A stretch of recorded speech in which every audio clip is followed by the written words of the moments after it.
Programang ito ay rated SPG. Striktong patnubay at gabay ng magulang ang kailangan. Maaaring may masiselang tema, lengguwahe, karahasan, sexual, horror o droga na hindi angkop sa mga bata. Gagawin ni Giselle ang lahat para makapiling lamang si Justine. Pinigilan nito ang balak ng mag-amang Justine at Eric na bumalik ng US nang malaman na aalis na ang mga ito dahil may job interview pa di umano ang kanyang anak. Sa kagustuhang nais pa niyang makakasama ng matagal ang anak ay inalok niya ito ng trabaho sa Apex. At dahil gusto ni Justine na makaganti sa ina sa pang-iiwang ginawa nito, ay tinanggap niya ang alok, ngunit may kondisyon. Gusto niyang makuha ang mataas na posisyon dahil gusto niyang subukan kung ano ang kayang gawin ng kanyang ina makasama lamang siya. Hindi lubos akalain ni Justine na papayag si Giselle sa nais niya kahit mapunta pa sa kanya ang pagmamayari ng hospital. Dito napagtanto ni Justine na totoo ang sinabi ni Annalyn na talagang mahal siya ng kanyang ina at may malalim itong dahilan kung bakit nagawa siyang iwanan.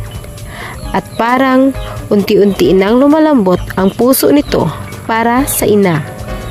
Samantala, inimbitahan sa Japan sina Doc Lindon at Doc Annalyn bilang kakatawan sa Eastridge Hospital sa gaganaping seminar. Napaisip si Doc Carlos na ito na ang tamang panahon para makapagbakasyon si Lynette at pansamantalang makalimutan ang masasamang alaala. Kaya kinausap nito si Annalyn na isasama nito ang ina sa pagpunta ng Japan.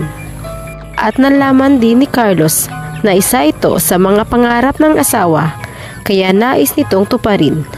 Sobrang nagpasalamat naman si Annalyn sa doktor dahil talagang mahal nito ang kanyang ina at gagawin ang lahat para tuluyan ng bumalik ang sigla ni Lynette. Labis naman ang sayang naramdaman ni Doc Lindon nang malaman na makakasama niya si Annalyn sa Japan, na ibig lamang sabihin ay silang dalawa lamang at walang mga kaibigan na mangdidisturbo at baka mabisto pa ang kanyang totoong naramdaman para sa batang doktor. Sa kabilang banda, dahil gusto ni Moira na magpakalayo-layo muna at kinakabahan na anumang oras ay magigising si Don Pepe at mabuking sila, ay isinama nito si Zoe sa pagpunta sa Japan.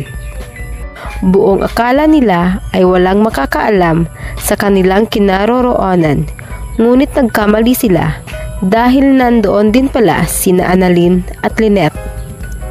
At nagulat na lamang ang magkabilang panig nang isang araw ay aksidente silang nagkasalubong. Ngayong bumalik na sa Apex ang mga kaibigan ni Annalyn at inalok siya ng amang si Robert na bumalik na rin sa hospital ng kanyang lolo. Tatanggapin kaya ni Annalyn ang alok ng ama? Sabay-sabay lamang nating aabangan dito lamang sa Abot Kamay na Pangarap.